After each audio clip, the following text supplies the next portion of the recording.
Mardi 5 novembre 2019, le CIPEREC organisait une matinée intitulée « Relever les défis du dérèglement climatique au travers d'actions bas carbone sur son patrimoine ». Une matinée d'information à destination des adhérents, actuels ou futurs, du bouquet 1 Performance énergétique de la centrale d'achat du CIPEREC, Cipenco. Pour le CIPEREC, c'est extrêmement important de pouvoir accompagner ces collectivités sur un sujet qui est absolument essentiel, qui est la performance énergétique des bâtiments publics, des bâtiments communaux, des bâtiments des collectivités. Les bâtiments consomment de l'énergie. Or, on a collectivement, comme vous le savez, dans le cadre des dispositions prises par la France, à réduire notre consommation d'énergie, à réduire nos émissions de gaz à effet de serre. Et donc, les bâtiments contribuent globalement à 50% de ces questions. La matinée a débuté avec une intervention du CIPEREC sur la programmation pluriannuelle de l'énergie, un outil de pilotage national qui vise la neutralité carbone.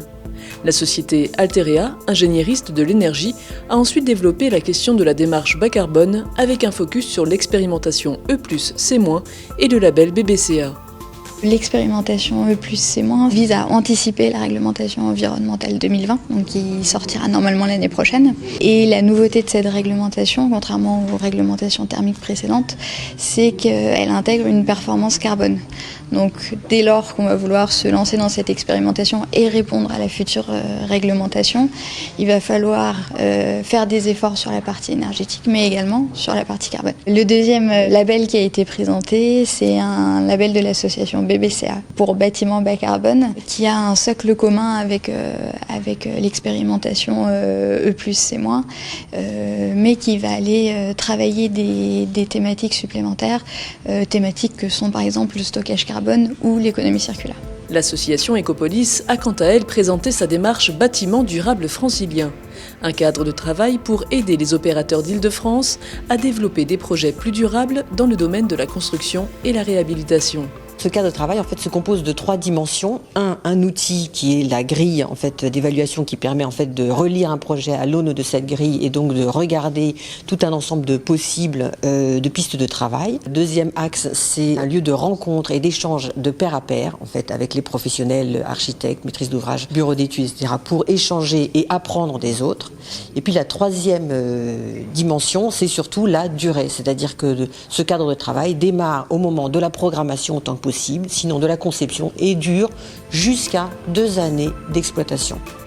La matinée s'est poursuivie avec des retours d'expérience, avec en premier lieu celui de Lille Métropole Habitat et sa réhabilitation thermique de 75 logements collectifs, un cas riche en enseignement. On a simplement voulu avoir une photographie de l'ensemble de nos travaux de réhabilitation et on s'est rendu compte que des impacts tels que la peinture étaient très importants d'un point de vue environnemental et notamment sur l'impact déchets dangereux. Second retour d'expérience, les réalisations à haute performance énergétique et qualité environnementale du bailleur social Le Toit Vosgien. Je crois que la meilleure chose pour parler du bas carbone, c'est de montrer ce qu'on a réalisé en construction, soit neuve, soit en rénovation, qui utilise donc essentiellement du bois et des matériaux biosourcés et qui effectivement nous donne un résultat bas carbone très performant. Enfin, la deuxième partie de la matinée a été l'occasion de présenter les nouveaux marchés publics d'assistance à maîtrise d'ouvrage pour la performance énergétique du patrimoine. L'objectif de cette deuxième partie de matinée, c'était bien de dire comment faire. C'est vrai que le marché d'Alterea est un outil pour le réaliser puisque les missions balayent l'intégralité des phases d'une opération et les nouvelles missions créées vont plus loin puisque dedans notamment il y a la stratégie patrimoniale énergétique des collectivités. En fait, ce marché va être composé de 2 lots. Un lot 1 qui est plutôt teinté énergie, un lot 2 plutôt technique. Et vous avez 70 missions d'AMO qui sont disponibles dans le cadre du marché.